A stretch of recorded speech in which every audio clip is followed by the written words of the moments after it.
Hi everybody, welcome back to Sunshine Soap and Candle Company. Over the years I've shared with you a lot of different lotion type formulas and emulsified body butter type formulas that are thicker in consistency and end up going into some sort of pot or tub type container. And while those are great, I've gotten a lot of requests to share with you a lotion formula that can go into a pump or squeeze bottle type of a container.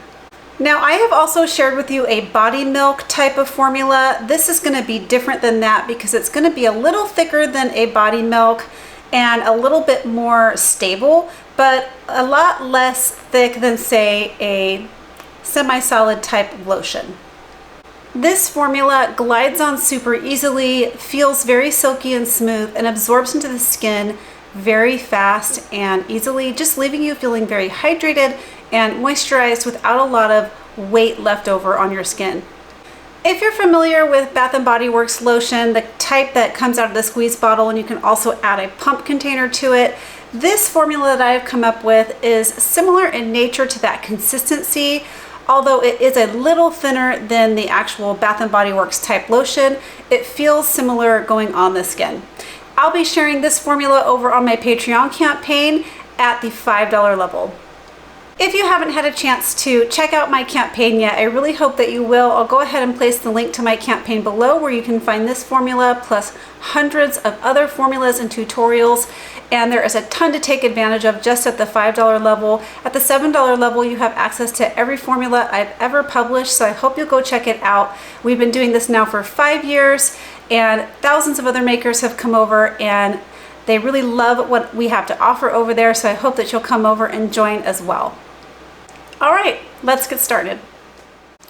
All right, so this formula is broken up into 3 different parts. We have a heated water phase, a heated oil phase, and a cool down phase. The cool down phase is rather large here, so I've done a few things to help stabilize this emulsion and make sure that this formula lasts. So the first thing we're gonna do is go ahead and prepare our water phase ingredients, and that first includes weighing off some xanthan gum clear or xanthan gum soft. Either one will work. I got this one at Formulator Sample Shop. You don't want to use plain xanthan gum like from the grocery store. You want to get a cosmetic grade xanthan gum clear or soft, because this one will give you a nice conditioning skin feel, where the xanthan gum from the grocery store just can kind of feel slimy and sticky in a formula like this. So make sure you get the right kind. We're going to go ahead and weigh this off. What this is going to do for our formulation is give it a little bit of cush and bounce, but it's also going to help stabilize the thinner emulsion so that it doesn't break. I like this too because it doesn't leave a film on your skin. You guys have seen me use Sepamax Zen a lot, which I really still love that and will continue to use it. But sometimes in a little bit of higher amounts, it can feel a little, and this is okay, sometimes people like that feeling, but sometimes Sepamax Zen can feel a little bit like a coating on your skin, a powdery coating. And I find with the xanthan gum clear, you don't get that feeling. All right, we're just gonna go ahead and dump this to the bottom of our water phase container. You wanna make sure out of your oil phase and your water phase beakers that the water phase beaker is the smaller one. Even though more volume is going to go in here, eventually the whole formula is going to go into the oil phase container. So we want to just make sure this is the smaller one and your oil phase is the larger one. So the next thing we're going to do is go ahead and hydrate our xanthan gum. Now, this particular step you cannot skip. You have to first disperse it in some sort of humectant like glycerin, or you could use sodium lactate or propanediol 1,3. I like glycerin for this formula, so we're going to go ahead and weigh off our glycerin right over the top of the xanthan gum.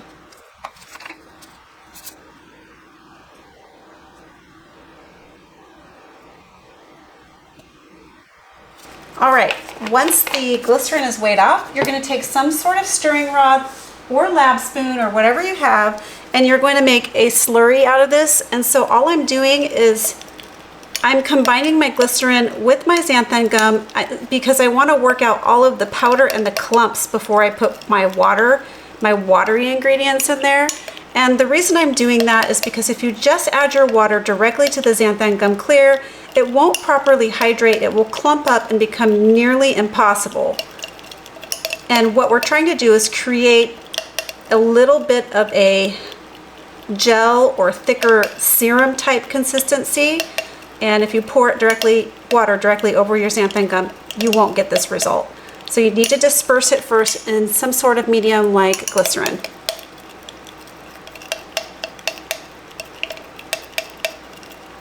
Next, we're going to go ahead and pour in some distilled water.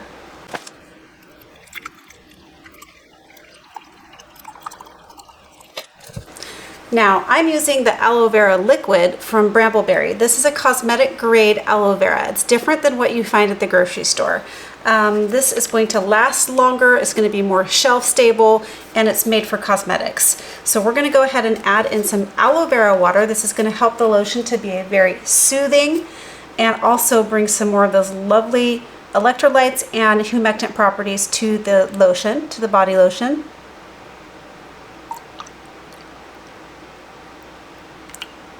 Sometimes a high electrolyte count can break down an emulsion, so it's important not to use too much of something like aloe vera liquid in your formula.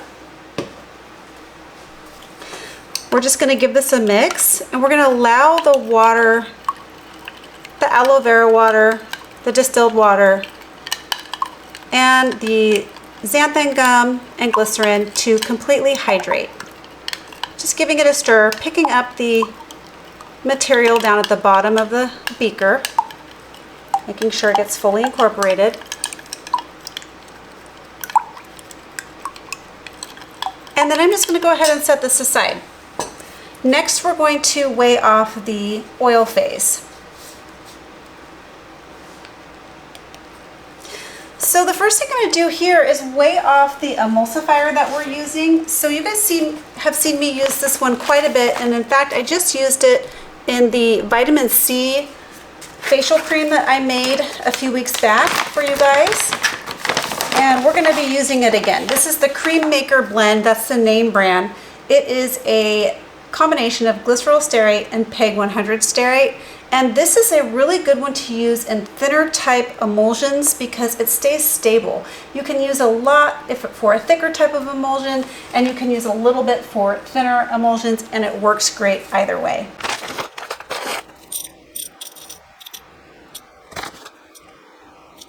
There we go. Next, we're going to go ahead and weigh in some shea butter. Now, shea butter is going to give you a nice hydrating feel. It's also going to help thicken up this formula just a little bit. We're not using a whole lot of it. We're just going to go ahead and put a little bit of shea butter for its moisturizing and hydrating and healing properties. You could use a different emulsifier.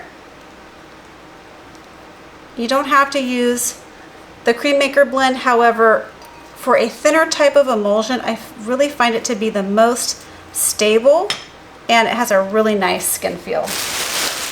Next, we're going to be using some rice bran oil. Rice bran oil is high in antioxidants, a lot like vitamin E, but it's a very lightweight carrier oil. It absorbs quickly into your skin without leaving you feeling very greasy. So I really like this for lotion type recipes. And it's an inexpensive one to get.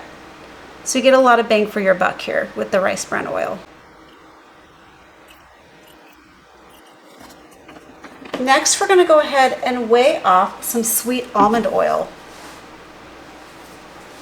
We're using sweet almond oil for its gorgeous emollient property. It feels really good on the skin. It's also lightweight and absorbs quickly. You could replace the sweet almond oil if you want to be nut-free. You can definitely replace it with a different light carrier oil of your choice. Sunflower oil would work great in its place. Okay. The last thing we're going to add into the heated oil phase is some cetyl alcohol. Cetyl alcohol is going to add some thickness to this. It's going to work great with the xanthan gum to give it some stability and thickness, but it also has a lovely skin feel. So not going overboard on the cetyl alcohol is going to be super important here, because a little bit can really affect the thickness of your formula. Even 1 gram difference can make a big difference in your final consistency. And there we go. All right, now that my heated oil and water phases are all weighed off, we're going to go ahead and set them aside. We're going to continue to let this hydrate and become a little bit more gel-like, and we're going to weigh off our cool down phase ingredients. So I'm switching to the smaller scale. It has an easier time weighing off smaller ingredients. And the first thing, or smaller amounts of ingredients, the first thing we're going to do is weigh off some hydrolyzed oat protein. Hydrolyzed oat protein is used for its soothing, skin soothing properties. Also great for hair care products. We're just going to go ahead and weigh off some hydrolyzed oat. I got mine at Making Cosmetics. However, I think you can find it at Lotion Crafter and some other places too. So just make sure you compare your prices. All right. Next, we're going to go ahead and weigh off the fragrance. Now, we're using a beautiful fragrance. I've come to really love this one. It's kind of a newer one to me. It's Camellia Sugar by Brambleberry, and it just smells fantastic. Camellia Sugar is a fruit and floral blend. However, I gotta tell you, the top spun sugar note on this fragrance oil is absolutely gorgeous. It's not overly sweet like a cotton candy. Although if you're a fan of a cotton candy fragrance, you would definitely probably be a fan of this one too. It's not as cloying or sweet as a cotton candy, just a light pink spun sugar kind of smell with some floral base notes that really just complement it very well. Okay. Then we're going to go ahead and add in some preservative. I'm using optiphen plus, no, I'm using regular optiphen 176 for this formula.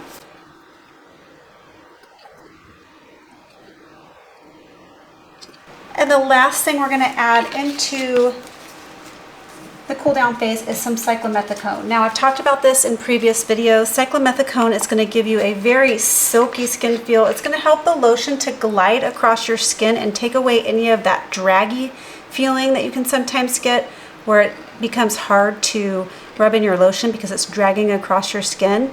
This is going to give you a very nice glide. I know some people don't like to use silicones.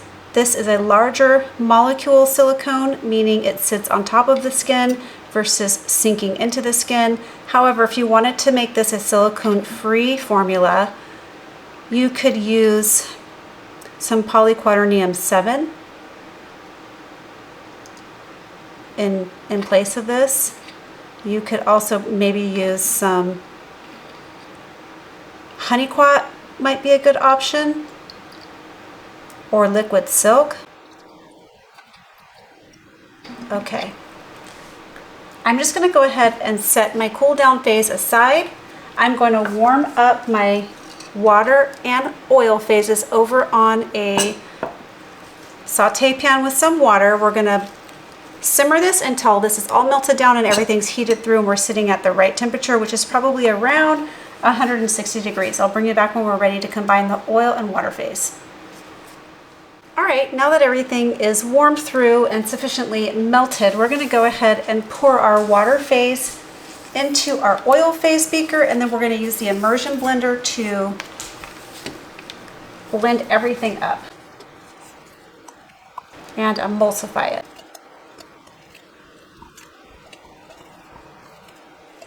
I'm going to take my immersion blender on kind of medium-low speed and emulsify it for about 2 minutes. Right away there, you can see it turning into a beautiful lotion. All right, we're sitting right around 100 degrees, so it's the perfect temperature to go ahead and add in our cool down phase ingredients. So we're gonna go ahead and pour those in now. And then I'm just gonna use my immersion blender again to get everything all blended up. All right, so we're gonna allow this to come down to room temperature before we bottle it up so I can show you the final consistency. All right, so this has come down to about room temperature, and in my space that's about 76 degrees Fahrenheit, and I wanted to show you the final consistency here, and I also wanted to explain to you what happens to this formula over the course of about 24 to 48 hours. So this is what it looks like now. Like I said, it's sort of the consistency, a little thinner than like the Bath & Body Works lotion, but definitely thicker than like a body milk sort of formula. And over the course of the next 24 to 48 hours, it will get slightly more thick and a tiny bit more gel-like, and I'll show you what that looks like in some previous batches. But first we're gonna go ahead and package this up into this cute pink bullet bottle. This could absolutely be packaged with a pump. In fact, I have some pumps for these bottles coming in the mail right now. They're just not here yet. And hopefully if they get here soon, I can demo that for you to share with you in this video as well. But for now, we're just gonna pop this little flip top lid. Either one works fine, but I know people really like the pump top lids because it's just a lot less like messy. Like you don't get the lotion on the outside of the container that way. You can just pump it right into your hands and apply it where you want.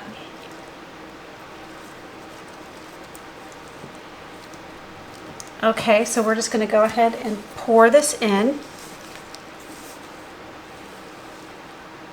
This is a 8-ounce bullet bottle, but it probably holds closer to about 10 ounces in actual weight. There we go. I have a little bit left over, probably about 30 or 40 grams or so. Go ahead and pop that lid on. And doesn't that look just gorgeous? I love this pink bottle. It goes perfect with the camellia sugar fragrance that I picked for this formula. So I'm going to give you a real quick use demo here to show you what it looks like after it has a chance to set up. And you'll notice a difference within 48 hours, I would say. Give it 24, you'll notice a difference, but by 48 hours, you'll see the final consistency of this. And I know that seems weird that it takes so long to set up. It just does. That's the way this formula works. So I'm going to show you. See, I have it upside down just to kind of bring the formula down here. This is one of my test batches here. Notice how it's not dripping right out of the flip top. I have to give it a little gentle squeeze there. It's not pouring out. It's just coming out. And a really nice kind of lotion-like consistency here. I want to go ahead and show you close up what that looks like. Just a beautiful lotion type, lightweight lotion type formula. Feels very silky, very beautiful, very, very easy to just apply and rub into your skin. So you won't have any problem using this on your hands because it does absorb quickly and just going about your business. It just feels silky and luxurious, but also very lightweight, soaks in very quickly. I'm really, really loving this formula as an everyday kind of body lotion. There you have it, everyone. That's how you make a beautiful lotion for a pump lid or a flip top lid. I hope you liked this video. If you did, don't forget to give it a thumbs up. Leave me some comments and questions below. That really means a lot to me. And share this video with a friend. Why not subscribe to my channel? All right, everybody. Catch you on the next video. Bye. Keep shining. All right, everybody, here's a little bonus footage for you. The pumps did come in the mail here right after I was done filming, of course. So I just wanted to show you what it looks like to use a pump with this formula, just so you can get a good idea. Absolutely gorgeous. Very pumpable. Anyway, just wanted to share with you that you can also use a pump, and you might really like that option. All right, everybody. Catch you on the next one. Bye.